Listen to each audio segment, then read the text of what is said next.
좋은 일 있어? 아니에요? 네, 오늘도 같이 예배할 수 있음이 참 기쁨이고 또 우리 옆에 있는 친구들하고 선생님들하고 같이 예배할 수 있음에 감사하는 그런 예배 시간인 것 같아요. 오늘 또 하나님을 같이 찬양하고 하나님의 말씀을 들으며 나아가면서 우리 또 하나님께서 기뻐 받으시는 예배를 함께 할 수 있었으면 좋겠습니다. 네, 우리 같이 찬양할 텐데 첫 번째 두 곡은 신나게 박수 치면서 하는 찬양이라서 우리 같이 일어나서 같이 찬양했으면 좋겠습니다. 우리 같이 일어나서 찬양할게요.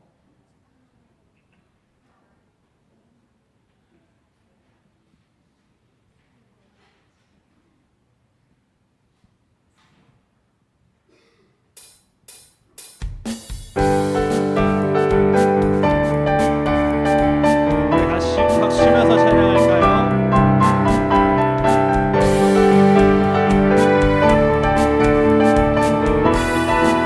찬양합시다. 나는 주만 높이리 결코 내 맘 편치 않네.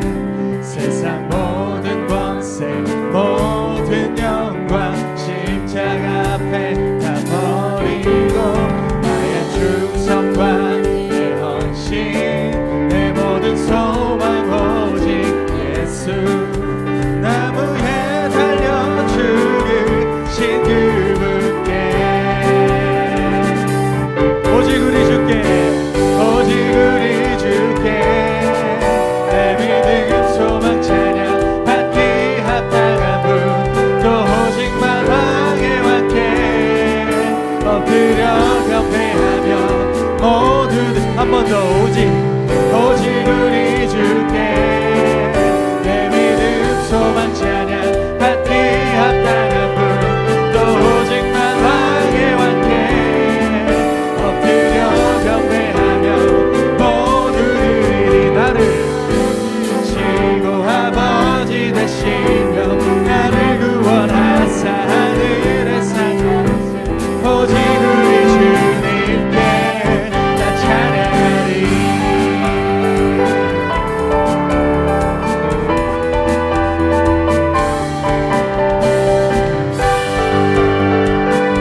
우리의 삶이 항상 우리의 주님만 높이겠다고 고백합니다. 나는 주만 높이리 결코 내 맘 변치 않네. 세상 모든 권세 모든 영광 십자가 앞에 다 버리고 나의 충성과 내 헌신 내 모든 소망 오직 예수 나무에 달려 죽으신 그분께 오직 우리 주께 내 믿음 소망 찬양 받기 합당한 분 또 오직만 왕의 왕께 엎드려 경배하며 모두 한 번 더 오직 우리 주께 내 믿음 소망 찬양 받기 합당한 분 또 오직만 왕의 왕께 엎드려 경배하며 모두들이 나를 지으시고 아버지 되시며 하늘에 상 주신 오직 우리 주님께 나 찬양하리. 할렐루야. 우리의 고백입니다. 나 찬양하리. 나 찬양하리.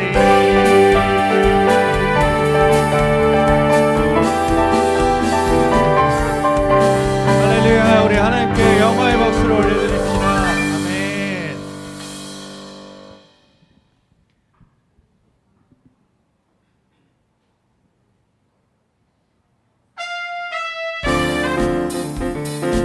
우리 계속해서 박수면서 찬양하는데 여러분들이 또 익숙한 노래가 나올 거예요. 우리 같이 신나게 찬양했으면 좋겠습니다. 내가 매일 기쁘게 순례의 길 행하는 주의 팔이 나를 안보하며 내가 주의 큰 복을 받는 참된 되어 주의 나와 동행하시고 모든 염려하시니 나는 숲의 새와 같이 기쁘다. 내가 기쁜 마음으로 주의 뜻을 행하는 주의 영이 함께하니 성령이 계시네. 아멘. 할렐루야 함께하시네. 좁은 길을 걸으며 밤낮 기뻐하는 주의 영이 함께하니 하나 둘 셋 넷 같이 춤춰볼까요?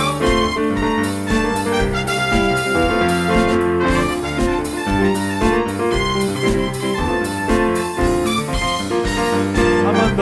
내가 매일 기쁘게 술래의 길을 가는 주의 팔이 나를 안보하니요. 내가 주의 큰 복을 받는 참된 믿음 주의 영이 함께하니 나와 동행하시고 모든 염려하시니 나는 숲의 새와 같이 기쁘다. 내가 기쁜 마음으로 주의 뜻을 행하는 주의 영이 함께하니 성령이 계시네. 아멘. 할렐루야 함께하시네. 좁은 길을 걸으며 밤낮 기뻐하는 주의 영이 함께하니 한 번 더. 성령이 계시네. 할렐루야 함께하시네. 좁은 길을 걸으며 밤낮 기뻐하는 주의 영이 함께하니 한 번 더. 성령이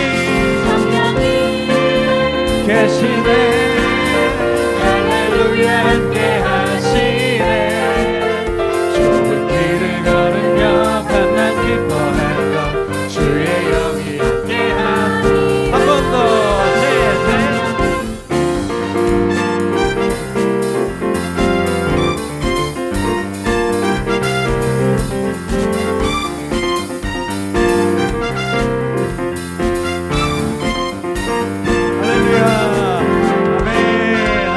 받으십시옵소서. 여러분 무슨 노래인지 다 아시죠? 우리 BTS 모르면 안 돼요. 근데 우리 BTS보다 하나님을 더 예배하고 찬양을 원합니다. 네, 아멘. 네, 지금 이제 쌤이 한 가지 얘기를 하면 쌤은 항상 기도할 때 빼먹지 않고 약간 고백하려는 게 하나님을 그리고 예수님을 사랑한다라는 고백이에요. 근데 이게 좀 오글거리잖아요, 그렇죠? 사랑한다는 얘기 여러분들 평소에 많이 써볼 일 없을 것 같아요, 그죠? 많이 많이 하나요? 부모님들한테 사랑한다고 얘기 많이 하는 편이에요?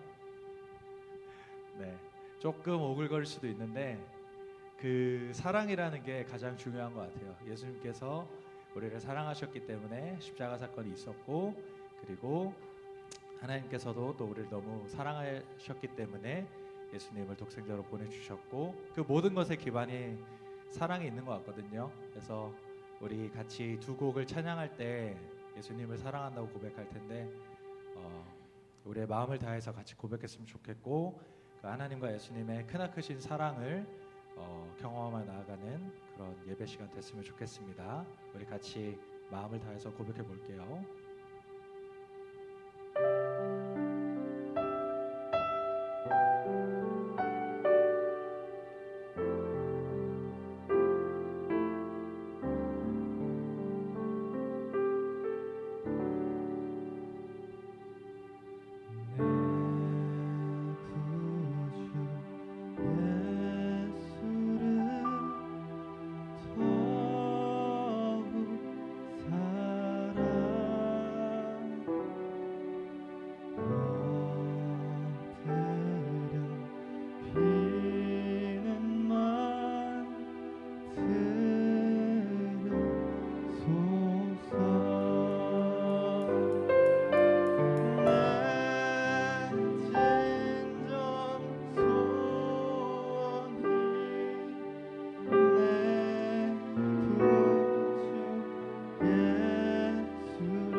같이 한번 고백해 볼게요. 내 구주,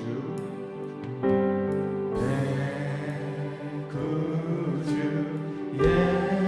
예수를 더욱 사랑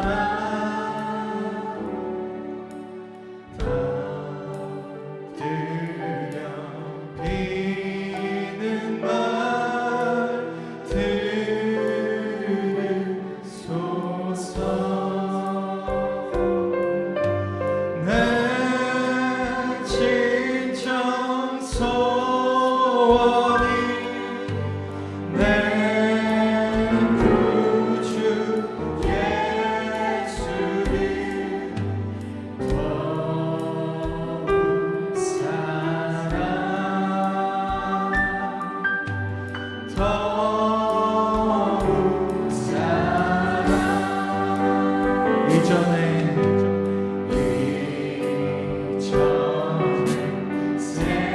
세상과 기뻤어도 지금 내 기쁨은 오직 예수. 아멘. 다만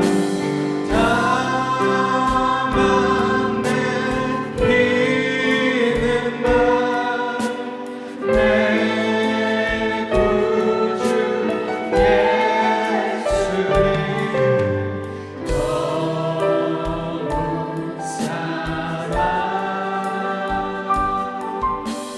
더욱 사랑. 2절 한 번 더 고백합시다. 이전에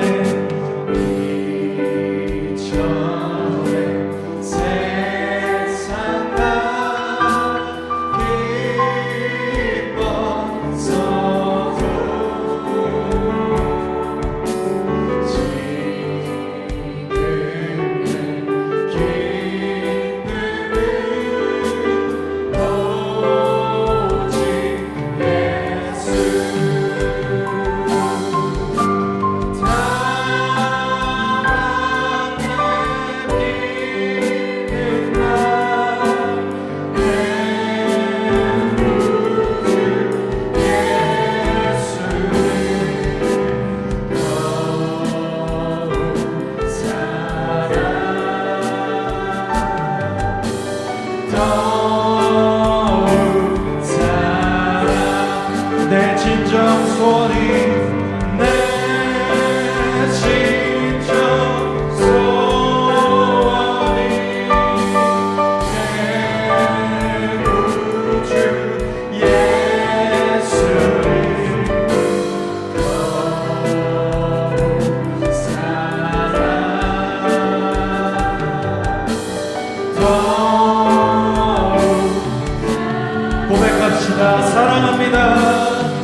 것처럼 하나님께서 예수님께서 우리를 너무나도 사랑하시고 우리를 너무나도 잘 아시고 우리에게 축복을 더해 주십니다. 우리의 삶 가운데 계속해서 하나님을 예배해야만 하는 그 사랑, 그리고 여러분에게 있어서 감사한 것들 같이 이 시간 하나님을 생각하면서 기도하면서 같이 하나님과 대화하면서 나갔으면 좋겠습니다. 지금 이 시간 여러분을 너무나도 사랑하시는 하나님과 대화하는 마음으로 우리의 사랑을 고백하며 나아가며 예배하도록 하겠습니다. 우리 같이 기도하겠습니다.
기도하겠습니다. 하나님 아버지, 오늘도 저희를 이 예배 자리에 나오게 해주심에 감사드립니다. 오늘 예배를 저희가 집중하여 드릴 수 있도록 주님께서 지혜 붙들어 주시고 집중력을 주셔서 저희가 목사님의 설교를 통해서 은혜 느끼고 일주일을 더욱 하나님 안에서 살아갈 수 있는 저희가 될 수 있도록 해주세요. 지금 많은 걱정과 힘듦이 많을 시기인데 주님께서 저희에게 힘과 능력 주셔서 저희가 하나님의 자녀로 살아나갈 수 있는 능력 부어주세요. 감사드리며 예수님의 이름으로 기도드렸습니다.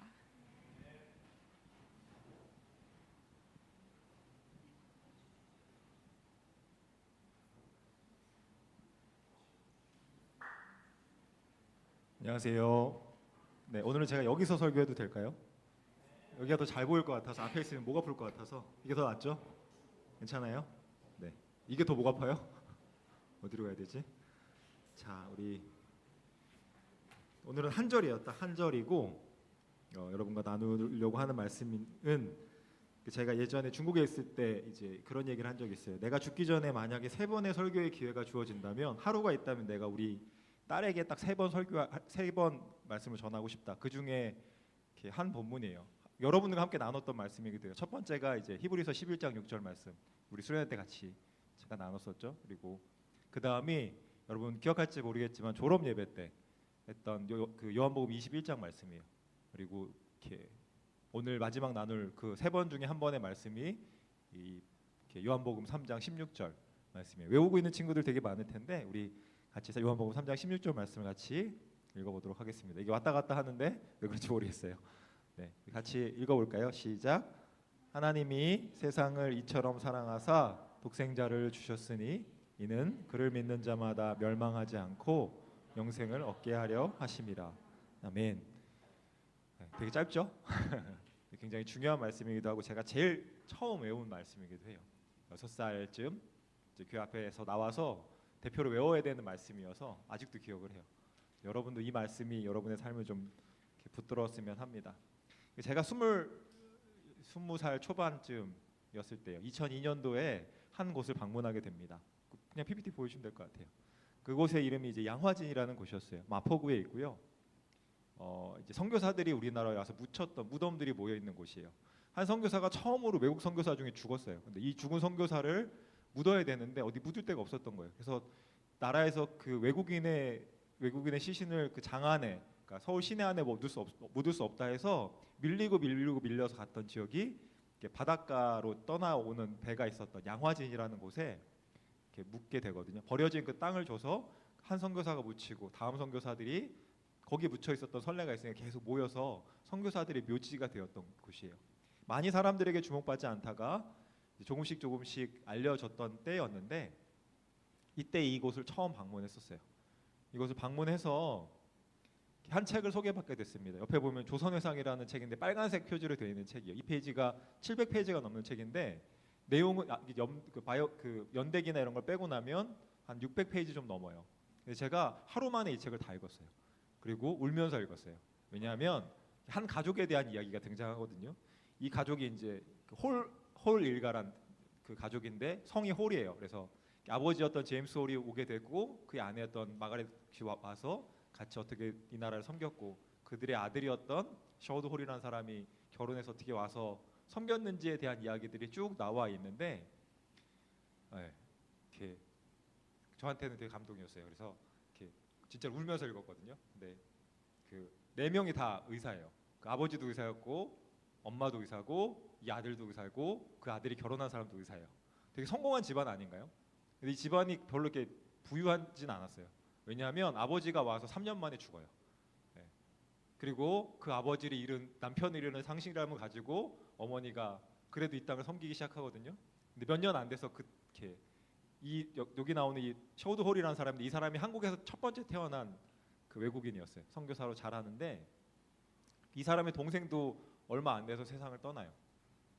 그렇게 그 남편과 딸을 잃은 엄마가 이곳에서 이제 소외된 사람들을 품고 살아가는 이야기들. 이 사람 원래 사업가가 되고 싶었는데 자기 유모가 그 결핵으로 세상을 떠나게 돼요. 그 당시 한국에서는 폐병이라 그래서 결핵에 걸리면 이렇게 치료 방법이 없어요. 왜냐하면 전염력도 너무 세고 그래서 돌봄받지 못했던 그래서 죽어가는 사람들을 보면서 이 사람이 조선에서 태어나서 조선 사람들이 향한 마음 때문에 흉부외과를 전공해요. 그리고 결핵 전문의가 돼서 마산 이런 지역으로 와서 여기 선생님들은 기억하실 거예요. 예전에 크리스마스 실이라는 게 있었거든요. 우표가 아니에요. 이걸 팔면 사람들이 이걸 사면 그 돈으로 이제 결핵에 걸린 사람들을 도와서 우리나라는 결핵이 거의 없어지게 되는 아주 특별한 나라가 돼요. 한 가족 그 사람들의 일가의 헌신 때문에 이런 변화들이 계속 일어났던 이야기들이 이 책에 쓰여 있거든요. 물론 이 사람들에 대한 내용만 있진 않아요. 근데 그렇게 이 땅에 있다가 전쟁이 나서 이 사람들이 인도에 또 선교사로 가요. 그러다 90세쯤 돼서 우리나라에 돌아와서 한국에 묻히기를 원하거든요. 그러니까 태어난 것도 한국이고 묻힌 것도 한국이라서 가면 이제 그 묘지가 있어요. 이 묘지 얘기를 왜 이렇게 많이 하냐면 다음 보여주시겠어요? 네, PPT가 이게 없어서 네. 그 지금은 되게 잘 돼 있어요. 백준영 기념교회라는 교회 가면 그 교회에서 이제 이 묘지를 관리하고 그 가이드도 해줘요. 예전에 그런 게 없었는데 거기 가서 오랜만에 갔는데 이 입구에 딱 이런 글씨가 있더라고요. 하나님이 조선을 이처럼 사랑하사. 제가 그때 이후로 그 힘들거나 어렵거나 이런 마음이 들 때마다 여기를 가요. 그래서 가서 다시 한번 이제 내가 얼마나 큰 사랑의 빚을 지었는지에 대한 생각을 하고 돌아왔던 기억이 나는데 그 뭐 재밌는 얘기를 하자면 그 여자친구를 소개받거나 이러면 여기를 항상 데려갔어요. 그래서 가면 이제 하디 선교사라고 그 묘지가 있거든요. 그 딸들의 묘지가 있어요. 거기 가서 나랑 결혼하면 이렇게 살아야 돼요. 그래서 한동안 결혼을 못했었어요. 그래서 결혼 못하고 있다가 그 더 이상 그러면 결혼을 못할 것 같아서 지금 있는 아내랑은 결혼을 하고 데려갔어요. 결혼하고 데려가고 중국에서 저희 친구들이 코로나 막 시작될 때쯤에서 저를 만나러 왔거든요. 근데 공항에서 만나자마자 숙소보다 여기 먼저 갔어요. 그래서 내가 왜 선교사로 사는지 그리고 왜 계속 선교사로 살아야 되는지 이야기들을 나눴던 기억이 납니다. 자, 요한복음 3장 16절은 되게 중요한 성경이에요. 왜냐하면 한 절에 되게 많은 내용들을 담고 있거든요. 첫 번째는 하나님의 성품에 대해서 알려줘요. 하나님이 세상을 이처럼 사랑하셨대요. 다시 말해서 하나님이 사랑으로 무엇인가를 행하시는데 사랑이 하나님이라고 이야기해요. 하나님이 세상을 사랑하셨대요. 그래서 하신 일이 무엇이냐면 하나님이 어떤 일을 행하세요. 사랑했기 때문에 이 일을 행하시는데 그게 뭐냐면 그 유일한 독생자인 아들을 내어주셨대요. 그래서 그 아들이 이 땅 가운데 오셨고 십자가에 달려서 우리 죄를 대속하셨던 이야기가 요한복음의 전체의 내용이에요. 그래서 찾아오시는 예수님, 이 요한복음의 주제거든요. 빛이셨던 생명이셨던 하나님이셨던 그분이 이 땅 가운데 오셨고 이 땅 가운데서 어떻게 사람들을 회복해 가시는지 그리고 21장의 내용은 그 제자들이 이제 예수님을 떠났을 때 그 제자들을 다시 찾아가시는 예수님에 대한 이야기로 구성이 되어 있어요. 그것처럼 세상 죄를 지고 가시는 그분이 이 땅 가운데 오셔서 하나님의 큰 일 가운데 아들로 내어주신 그것 때문에 우리가 하나님의 사랑 때문에 그 아들을 내어주심 때문에 살게 됐다는 내용이 요한복음의 전체 큰 주제예요. 자, 그렇게 하나님의 성품과 하나님이 하신 큰 일에 대해서 이야기해주면서 그 일의 대상이 된 우리가 어떤 존재가 되는지에 대해서 얘기해요. 그리고 그 행하신 일에 대해서 믿는 사람들은 어떤 유익을 얻는지에 대해서 얘기해 주는데, 그를 믿는 자마다, 그게 보냄받은 아들을 믿는 자마다 멸망치 않는데요. 네. 그리고 이렇게 영생을 얻게, 생명을 얻고 영원히 살 수 있게 됐다고 이야기합니다. 오늘 본문의 내용은 이 한 절이 되게 유명해요. 모든 사람들이 기억하고 이제 알고 있는 부분이기도 한데, 이 맥락은 이래요. 니고데모라고 하는 이스라엘의 선생님이 있었습니다. 이 사람은 대단한 사람이었어요. 첫 번째는 바리새인이었어요. 다음 PPT 보여주시면 좋을 것 같아요. 바리새인은 우리가 생각하는 것처럼 나쁜 사람들이 아니었어요. 당시에 5,000명에서 6,000명 정도 되는 자기 신앙을 위해서 자신의 삶을 구별한 많은 민족의 사람들이 존경했던 사람이었어요. 그리고 이 사람은 그렇게 존경받는 자신의 삶을 하나님께 드렸던 거룩한 구별된 사람으로 살기를 결정했던 사람이에요. 두 번째로 이 사람은 유대인의 지도자였어요. 당시에 유대인 모든 민족 중에 사람들 중에서 딱 70명만 이 산헤드린의 회원이 될 수 있었어요. 이 사람들이 하는 일은 무엇이냐면 그 민족의 정말 중요한 일들을 결정하는 사람들이었어요. 다시 말해 최고의 지도자였던 것을 보게 돼요. 정치적으로도 힘을 가진 사람이었고요. 또 이스라엘의 선생이었어요. 사람들이 어떻게 살아야 하는지, 말씀에 무슨 뜻인지를 물을 때 모든 이스라엘이 인정하는 선생님이 누구냐면 이 니고데모라는 사람이었어요. 보세요. 바리새인이에요. 권력도 가지고 있어요. 산헤드린 회원이에요. 또 하나 이 사람은 이스라엘의 선생이었어요. 그랬던 그가 예수님을 향해 찾아와요. 근데 그가 또 하나 뭐냐면 부자예요. 예수님께서 장사 되실 때 요한복음 19장 39절에 보면 이 사람이 예수님의 장사를 위해서 바쳤던 물건이 나오거든요. 여기서 이게 몰약과 침향이 나오는데, 침향은 지금도 엄청난 비싼 향료예요. 여러분이 생각하는 거 이상으로 비싸거든요. 그런데 그걸 몇 킬로를 가져왔냐면 34킬로를 가지고 왔대요. 최고의 대우예요. 네. 이건 그람으로 팔아요. 지금도 어마어마하게 비싸요. 여러분이 사시려고 하면 뭐 약으로 쓰거든요. 아주 적은 분량에 100만 원 단위가 넘어가는 비싼 약재 중에 하나예요. 근데 이거를 그램으로 파는 이 향료를 34kg를 가지고 왔을 정도면 이 사람이 부유한 것을 보게 돼요. 보세요. 신앙적으로도 사회적으로도 그다음에 뭐 물질적으로도 이 사람은 정말 탁월한, 모든 사람들이 존경할 만한 위에 있었던 성공한 사람이었어요. 그가 예수님을 찾아옵니다. 그리고 나서 무엇에 대해서 묻냐면 다음 보여주겠어요. 네. 그가 뭐라고 얘기하냐면 예수님께 랍비여, 우리가 당신은 하나님께로 오신 선생인 줄 압니다라고 이야기하고 있는 것을 보게 돼요. 랍비래요. 네. 선생님이라고 이야기하고 있습니다. 이스라엘의 선생이 인정하는 선생님으로 예수님을 표현하고 있어요. 당시에 니고데모는 나이가 더 많았을 거예요. 그럼에도 불구하고 예수님을 향해 극진한 예를 표하고 있는 것을 보게 됩니다. 그러면서 당신은 하나님께로부터 오신 분이십니다라고 이야기하고 있어요. 왜냐하면 당신이 행하는 일들은 하나님께로부터 오지 않으면 행할 수 없는 일이기 때문입니다라고 고백하고 있습니다. 이게 인사말이에요. 왜냐하면 그 앞장에 보면 예수님께서 6월절에 예루살렘에서 많은 사람들이 예수님의 행하신 표적을 보고 예수님을 믿었거든요. 그 일들을 보니 당신은 하나님께로부터 온 분이 맞습니다라고 고백하는데, 문제가 뭐였냐면 이 사람이 예수님을 뭐라고 고백해요? 선생이라고 고백해요. 이 사람에게 있어서 예수님은 하나님의 아들, 구원자가 아니라 그냥 선생님이었던 거예요. 그랬던 그에게 그렇게 예수님을 극진하게 존칭하고 찾아온 니고데모에게 첫 마디가 뭐였냐면 네가 거듭나지 않으면 하나님 나라를 볼 수 없다라고 얘기하시는 거예요. 그러자 모든 사람이 하나님 나라에 적합한 사람이라고 생각했던 이 니고데모가 거듭나지 않으면 그조차도 하나님 나라를 볼 수도 없다는 이야기를 듣고 충격을 받아요.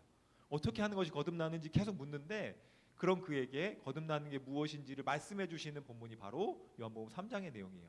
그래서 요한복음 3장 16절은 모든 사람, 높이 있는 사람, 낮은 사람, 성경을 많이 아는 사람, 성경을 적게 아는 사람, 교회를 오래 다녔던 사람, 교회를 오늘 나온 사람 모두에게 동일한 이야기를 해요. 뭐냐면 하나님이 세상을 사랑하신다는 거예요. 그리고 그 아들을 내어주셔서 그 아들을 믿기만 하면 영생을 얻을 수 있다라고 이야기해주고 있는 것을 보게 됩니다. 다음 보여주시겠어요? 그가 알아듣지 못하자, 네, 다음 보여주시겠어요? 알아듣지 못하자 율법에 그가 이해할 수 있는 것으로 예를 들어 주시는데 그게 뭐냐면 모세의 이야기였어요. 요한복음 3장 14절에는 이렇게 기록되어 있습니다. 모세가 광야에서 뱀을 든 것 같이 인자도 들려야 하리니 이는 그를 믿는 자마다 영생을 얻게 하려 하심이라. 똑같은 이야기를 계속 반복하고 있어요. 예전에 이런 역사가 있었어. 그때처럼 인자도 들려야 해. 이스라엘 사람들이 이야기를 딱 듣는 순간 떠오르는 하나의 장면이 있어요. 그 장면의 내용은 다음 보여주겠어요? 이 민수기에 있었던 이야기예요. 그 다음 보여주겠어요? 이거는 좀 이따가 볼게요. 그 민수기 23장의 내용이 뭐냐면 우리 같이 한번 읽어볼까요? 시작. 여호와께서 모세에게 이르시되 불뱀을 만들어 어떻게 하라고요? 장대 위에 달라. 그럼 어떻게 되죠? 네. 어떻게 돼요? 모세가 놋뱀을 만들어요. 그러자 어떻게 되죠? 뱀에게 물린 자가 놋뱀을 쳐다본즉 살아요. 이 이야기는 그래요. 하나님께서 이스라엘 백성들을 이끌고 가시는데 광야에서 사람들이 땅이 너무 척박하니까 가는 길이 험하니까 하나님 원망해요. 마지막 이제 가나안 광야를 다 지나왔음에도 불구하고 여전히 하나님을 원망하는 사람들에게 하나님께서는 불뱀이를 보내세요. 그래서 그 뱀을 통해서 사람들이 물리거든요. 이 불뱀이 왜 불뱀이냐면 물렸을 때 불타는 것처럼 아프다 그래서 불뱀이라고 해요. 그리고 원래 떼를 지어서 다니는 뱀이 아닌데 사람들을 물기 시작했어요. 자, 여러분 뱀에게 물렸어요. 그럼 어떻게 해야 돼요? 어떻게 치료해요? 심장 알려드릴게요. 심장보다 높이 둬야 돼요. 낮으면 안 돼요. 피가 심장보다 높이 두고 어떻게 해야 돼요? 묶어야 돼요. 피가 잘 안 돌게. 그리고 어떻게 해야 돼요? 빨리 뱀이 어떤 뱀인지 알아야 되고 그 뱀에 맞는 혈청과 백신을 찾아야 돼요. 그래야 살 수 있는 확률이 높아져요. 그런데 예수님께서 지금 하나님께서 모세에게 그걸 시키셨나요? 이 사람들에게도 어떤 상식이 있었을 거예요. 뱀에게 물리면 어떻게 해야 산다는 상식이 있었을 거예요. 예수님의 방법은 뭐였어요? 하나님의 방법은 뭐였어요? 뱀의 모양을 만들어서 노수로 만들어서 장대 위에 달래요. 그러면 어떻게 한다고요? 그걸 쳐다보면서 한대요. 여러분 이해가 돼요? 여러분 지금 뱀에게 물렸어요. 쳐다보고 싶어요? 아니면 병원 가고 싶어요? 이스라엘 사람들에게도 그렇게 생각이 됐을 거예요. 그런데 모세는 그 말씀에 순종해요. 그리고 그 뱀이 달리거든요. 그리고 성경에 뭐라고 기록되어 있냐면 뱀을 쳐다본즉 보는 사람은 다 살았다고 얘기해요. 왜 봤을까요? 믿었기 때문이에요. 적어도 하나님이 이렇게 하실 때 고쳐주신다고 하니까 믿음으로 반응했던 게 놋뱀이었거든요. 마찬가지로 그것처럼이라고 얘기하는 거예요.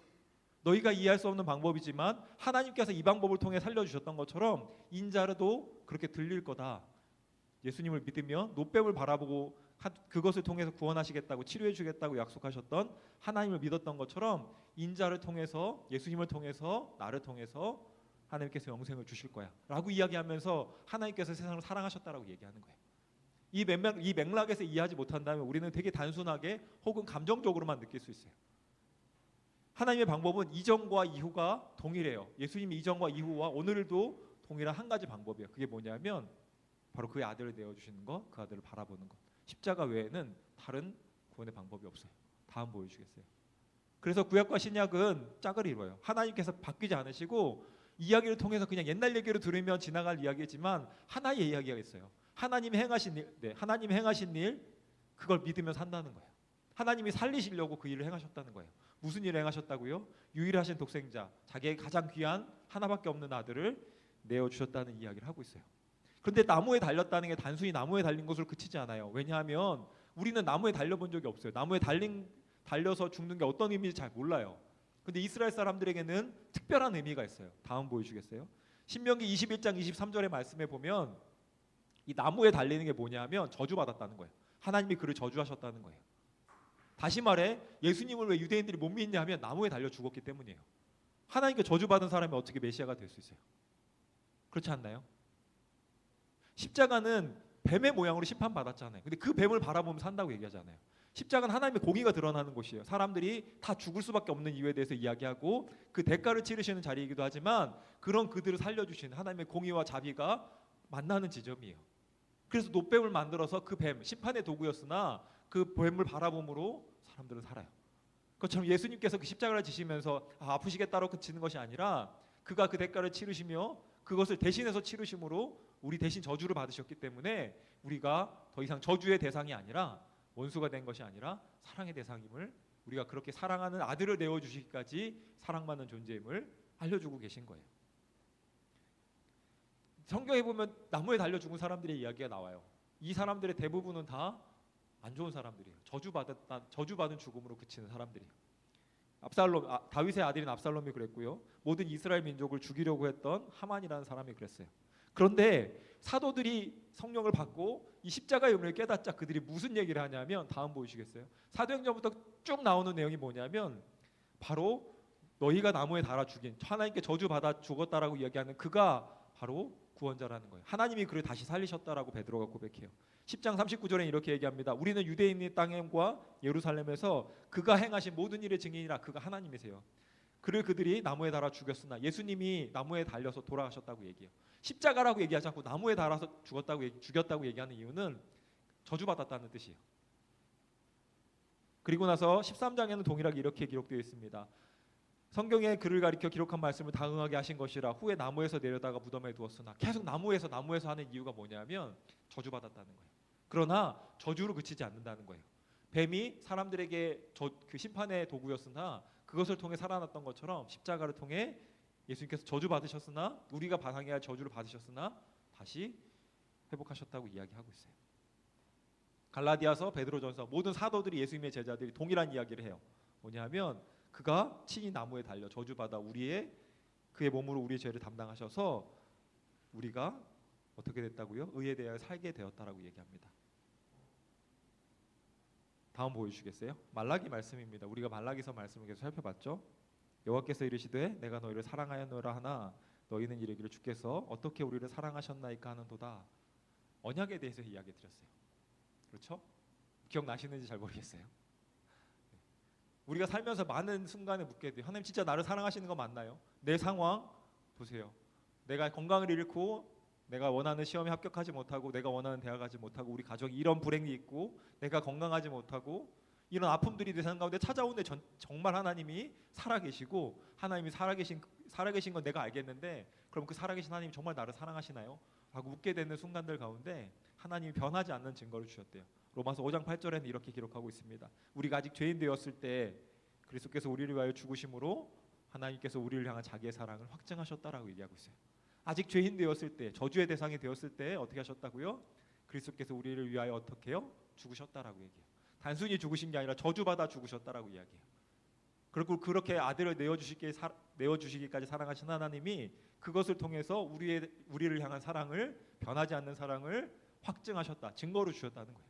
이 사실이 변하지 않는다면 어려운 순간들, 무너지는 순간들, 하나님을 떠나고 싶은 그 순간들에도 돌아가야 할 증거가 있다면 내가 원하는 대로 되는 게 아니라 건강이 회복되고 관계가 회복되고 우리 깨어진 가정이 좋아지고 친구들과의 관계가 좋아지고 내가 원하는 대학을 가는 게 아니라 더 중요한 게 뭐냐면 그 아들을 내어주신 게 변하지 않는다면 하나님이 우리의 사랑도 변하지 않는다는 거예요.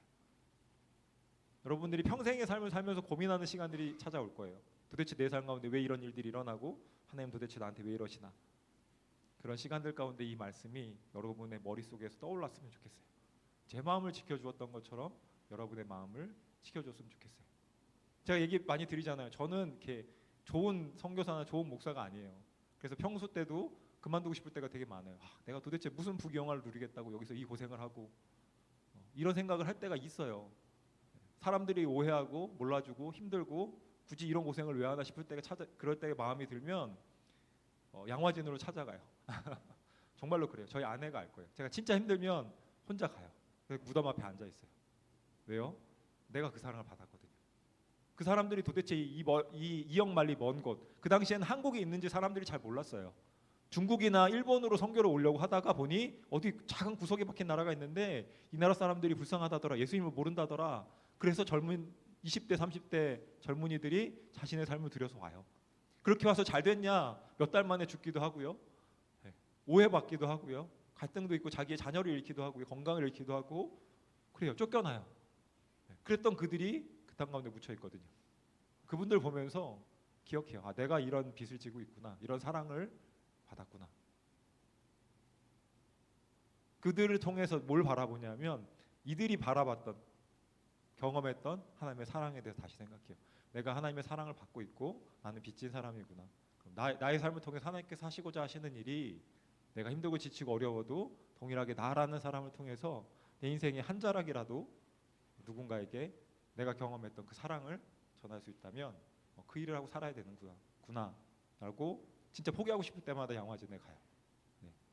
가서 그 지금은 이제 가이드 예약을 해야 돼요. 예약을 하면 여러분들 그 설명을 쭉 해주실 거예요. 그 가이드 분이. 근데 저는 그것보다 그냥 그 무덤 앞에 있고 싶어요. 왜냐하면 많이 가서 이제 대충 알거든요. 누가 어디가 어딘지. 그냥 앉아 있는 거예요. 그럼 그 사람들의 삶에 대해서 묵상하는 거예요. 네. 다음 보여주시겠어요? 이 하나님이 조선을 이처럼 사랑하사라는 제목은 한 사람이 썼던 한 사람이 아니죠. 이게 두 그 선교사가 썼거든요. 방위량이랑 한부선이라는 사람이에요. 이게 한국 이름이고요. 이 사람의 원래 이름은 윌리엄 블레어, 그다음에 브루스 헌트라는 이 두 명의 선교사가 많은 선교사들이 어떻게 살았는지를 기록해요. 편지나 이걸 통해서 누가 왜 이 땅 가운데 왔는지, 어떤 어려움을 당했는지, 어떻게 아파서 세상을 떠나게 됐는지, 하나님이 조선을 얼마나 사랑하셔서 하나님의 사람들이 이 땅 가운데 보내셨는지를 쭉 기록한 책이에요. 책장사 하려고 온 건 아니고요. 기회가 되면 한번 읽어보면 좋을 것 같아요. 그래서 그 사람들은 그 자기의 사랑하는 땅을 떠나요. 그래서 힘들고 어렵지만 낯설지만 그 땅으로 가요. 예수님 왜 그러냐면 예수님께서 이 땅 가운데 오셨거든요. 요한복음 1장에서 얘기하는 것처럼 말씀이셔 태초에 계셨던 그 말씀께서 그 말씀이 하나님과 함께 세상을 만드셨던 그 하나님이신데 이 땅 가운데 찾아오세요. 그 아버지를 떠나 이 땅 가운데 오시거든요. 그리고 그를 믿는 자들을 그들의 편안한 곳에서 떠나 다시 보내세요. 그래서 우리는 떠나가는 사람들이에요. 떠나서 낯설고 힘든 곳에서 새로운 만남을 시작하는 사람들이에요. 이게 제가 되게 익숙한 사람이에요. 왜냐하면 저는 벌써 사역자로 산 지 20년이 다 됐기 때문에 얼마나 많은 교회들을 만나고 또 떠나고 사람들을 만나고 떠나고 했겠어요. 항상 떠남이 익숙하거든요.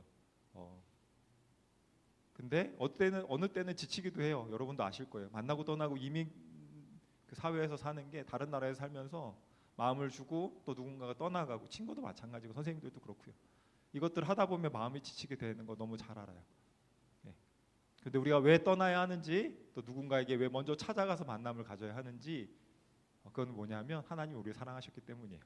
우리는 그 사랑에 비춰서 그 사랑을 전하는 사람들로 그렇게 만난 곳에서 또 떠나서 내가 있는 곳에서 떠나 그 복음이 필요한 곳으로 하나님이 필요한 곳으로 가요. 그 사랑을 전하러 가는 삶을 삽니다. 저도 마찬가지예요. 이 땅에 온 이유는 이제 선교사잖아요. 그래서 문화와 이렇게 많이 다른 사람들에게 그 사랑을 전하려고 이제 오게 됐던 거예요. 근데 그 기간 가운데 떠나고 싶은 순간들이 왜 없었겠어요? 저 태국 와서 8kg 빠졌거든요. 8개월 동안 8kg가 빠졌어요. 저희 아내가 처음 와서 한 달도 안 돼서 눈앞에서 그 칼 들고 막 이런 일이 있어서 혼자서 밖에 잘 못 갔어요. 경제적으로도 많이 어려웠고 관계들에서도 되게 어려웠어요. 그래서 제가 그 아내가 알아요. 제가 밤마다 도대체 여기 왜 있어야 되는지 묻고 떠나고 싶었어요. 떠나고 싶을 때 이 자리에 있을 수 있었던 이유가 이 땅에 있을 수 있었던 이유가 진짜 딱 하나예요. 여러분이에요, 여러분. 매주 만나서 얼굴 보는 여러분 만나는 게 저한테는 위로였어요. 그래서 너무너무 고맙고 감사한데 제가 오늘을 끝으로 이제 또 이제 한국에 가서 치료를 받고 이제 선교사의 삶을 또 살아가야 돼요. 몇 달밖에 안 됐, 1년이 안 됐어요 우리가 만난 지. 근데 진짜 마음에 너무 이렇게 많은 사랑을 받아서 그리고 또 이렇게 왜 이렇게 서운한지 모르겠어요. 물론 방콕에 있어요. 방콕에 있고 또 방콕을 떠난다고 하더라도 태국에 있을 거예요. 태국에서 특별한 일이 없으면 태국에 있을 텐데, 이렇게 다음 오시는 분에게도 동일하게 사랑해 주시고 만났으면 좋겠어요. 그리고 여러분이 저 때문에 너무 많이 슬프지 않았으면 좋겠어요. 아까 말씀드렸던 것처럼 우리는 만나고 떠나야 하는 사람들이에요. 이렇게 우리끼리 좋으면 안 돼요. 떠나고 또 다시 만나고 그 사랑을 전하면서 누리면서 살았으면 좋겠습니다. 밖에서 만날 수 있었으면 좋겠고요. 또 그렇다고 안 올 거 아니에요. 목사님 부르시면 또 한 번씩 올 거예요. 그러니까 앞으로 아예 못 만나고 막 제가 다른 나라를 멀리 가는 게 아니니까 너무 슬퍼하지 않으시고 또 제가 없으니까 교회 안 나올게요. 교회 안 나올 거예요 하는 사람이 아무도 없겠지만 안 그랬으면 좋겠어요. 정말로. 저 때문에 여러분이 어려움을 겪지 않았으면 좋겠다는 마음이 하나고 그것보다 더 큰 마음은 고맙다는 이야기를 하고 싶었어요. 여러분 덕분에 이 땅에 잘 정착할 수 있었어요. 사랑해줘서 고맙고 또 다른 분에게도 그 사랑을 전해주시고 여러분이 오늘 나눴던 말씀처럼 하나님 우리를 사랑하시는 그 사랑대로 누리고 그 사랑을 전하는 통로로 살아가게 되기를 예수님의 이름으로 축복합니다. 제가 잠깐 빨리 가라고 알았어, 그만 끝낼게요. 네. 네, 기도하도록 하겠습니다. 제가 잠깐 여러분을 위해서 기도할게요. 기도 축복 기도하고 또 안에 준비한 헌금 하나님께 드리도록 하겠습니다. 사랑하는 하나님 감사합니다. 제이틴 친구들을 만나서 하나님께서 얼마나 선하신지 우리 친구들의 삶 가운데서 얼마나 놀라운 일을 행하고 계시는지 알게 해주셔서 감사합니다. 짧은 시간이었지만 만남을 통해 하나님의 사랑을 경험하게 하시고 함께 할 수 있었던 것이 큰 축복이었습니다. 물론 이제는 다른 교회에서 더 이상 만나지 못할 수 있지만 그래도 같은 태국 땅에서 하나님의 사람으로 살아가기를 소원합니다. 우리가 떠나야 할 때 하나님의 사랑에 의지하여 떠나게 하시고 누군가를 만나야 할 때 우리 안에 있는 풍성한 사랑으로 그 사랑을 전할 수 있도록 우리 가운데 늘 일하여 주옵소서. 어느 곳에서나 하나님의 사랑으로 살게 하시는 것에 대해 감사드리며 우리를 사랑하신 예수님의 이름으로 감사하며 기도합니다. 아멘. 이 준비한 헌금 하나님께 드리도록 하겠습니다.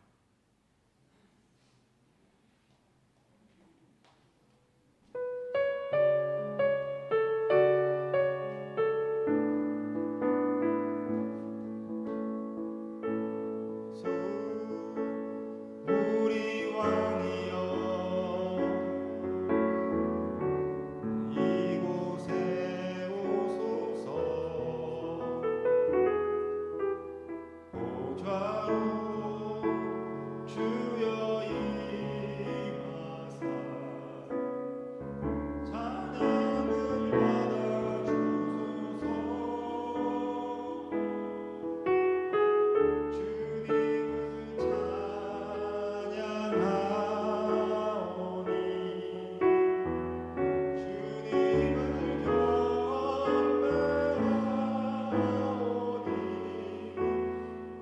왕이신 내 오셔서 좌정하사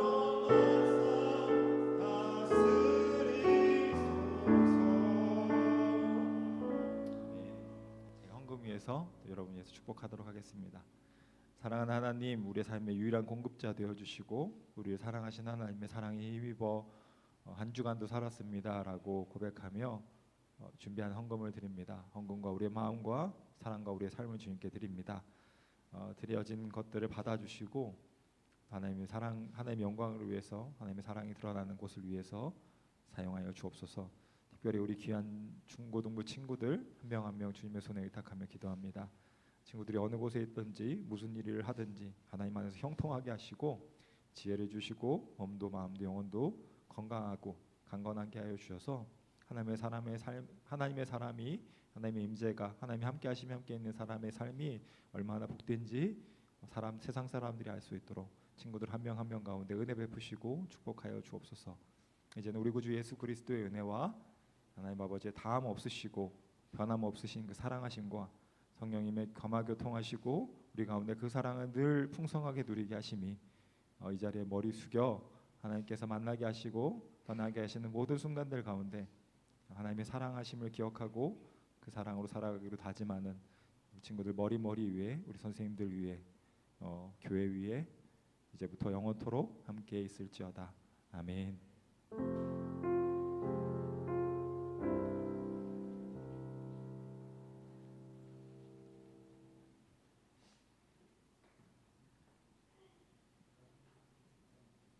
네, 광고하겠습니다. 오늘 제이틴 예배에 함께한 모든 친구들 사랑하고 축복합니다. 다음 주 9월 24일 특강 순서입니다. 박동빈 장로님께서 태국 이야기란 주제로 강의해 주실 겁니다. 그리고 특강 마치고 피자 파티 한다네요. 다음 주 23일 토요일에 교사 모임 예정입니다. 예배 때 성경책 꼭 가지고 오세요. 그리고 다음 주 기도는 방시우 친구입니다. 교회 차량 이용하길 원하는 친구들 반 선생님께 신청해 주세요. 제이틴 여러분 한 주도 평안하세요. 샬롬.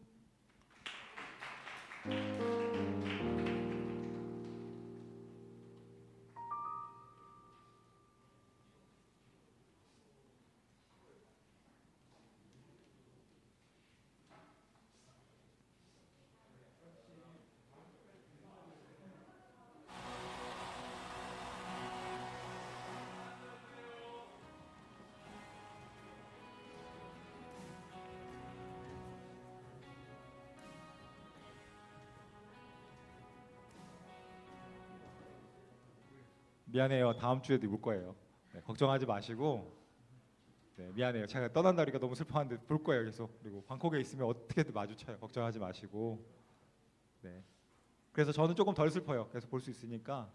그리고 제가 연락처 안 바꾸니까 우리 선생님한테도 물어보시거나 필요하거나 만나야 될 일이 있으면 혹여나 도움이 필요하거나 도움이 필요하지 않아도 그냥 뭐 차 한잔 마시고 싶을 때 언제든지 연락 주시면 기쁨으로 또 만났으면 좋겠습니다.